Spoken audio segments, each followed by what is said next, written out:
నెల్లూరు జిల్లాలో 12 ఏళ్ల క్రితం తీవ్ర సంచలనం సృష్టించిన సివిల్ కాంట్రాక్టర్ వాసిపల్లి రాఘవరెడ్డి హత్య కేసులో గూడూరులోని 7వ అదనపు జిల్లా సెషన్స్ న్యాయస్థానం కీలక తీర్పు వెలువరించింది. ఈ కేసులో మాజీ అదనపు ఎస్పీ మోపూరు కాళికా ప్రసాద్ రెడ్డి, డేగా దయాకర్ రెడ్డి సహా 7గురికి జీవిత ఖైదు శిక్ష విధిస్తూ కోర్టు తీర్పునిచ్చింది.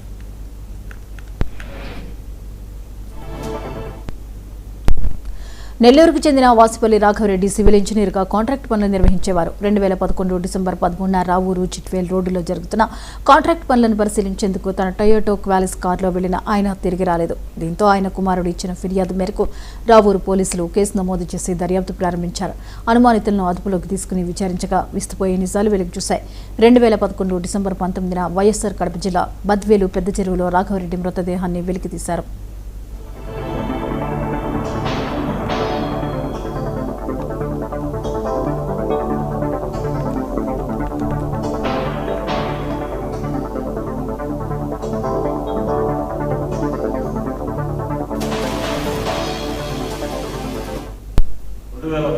డిసెంబర్ 13వ తేదీన జరిగినటువంటి హత్య కేసులో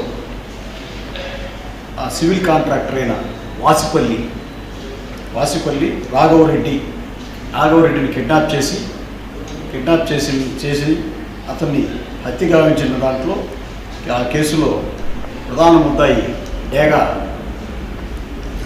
దయాకర్ రెడ్డి మరియు రిటైర్డ్ అడిషనల్ ఎస్పీగా పనిచేసినటువంటి కాళికా ప్రసాద్ రెడ్డి, మోపూరు కాళికా ప్రసాద్ రెడ్డి అడిషనల్ డిఎస్పీగా పనిచేసినటువంటి A8గా వీళ్ళిద్దరితో పాటు మరికొంతమంది ముద్దాయిలకు ఈరోజు గూడూరు గౌరవ న్యాయస్థానం 7వ అదనపు జిల్లా న్యాయస్థానం ఈరోజు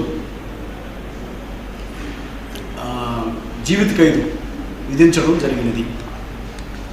దీనిలో భాగంగా 2011లో జరిగినటువంటి కేసులో